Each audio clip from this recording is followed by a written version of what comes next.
বানাইছি আমরা, উপদেষ্টা বানাইছি আমার এই মায়েরা, উপদেষ্টা বানাইছি আমার এই বাবারা। বিচার চাওয়ার জন্য রাজশাহী থেকে আসা লাগবে কেন? শহীদ আব্দুল্লাহ বিন জাহিদের নিজে মরে গেছে, সেই শোকে বাপটা মরে গেছে, ছোট ভাইটার ক্যান্সারে আজকে হসপিটাল, আজকে অপারেশন হবে। তার বিচার চাইতে মঞ্চে আসতে হবে কেন? আমার মা বলছে আরে দাসের স্তূপের মধ্যে হাতটা তখন মরে যায় নাই, তারাও জ্বালাইয়া পোড়াইয়া বাইরে বলা হইছে। ভাইরা আমার, এইখানে শহীদ আহাদের বাবা আসছে, সব থেকে কনিষ্ঠ শহীদ।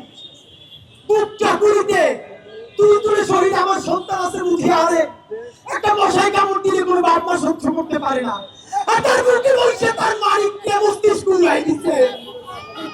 ভাইরা আমার এই মায়েরা, জুলাইয়ের 1400 শহীদ, পীরখানার শহীদ, শাপলা শহীদদের পক্ষ থেকে, ইনকিলাব মঞ্চের পক্ষ থেকে 4 দফা ঘোষণা করব। সময় দিচ্ছি আগামী 100 দিন।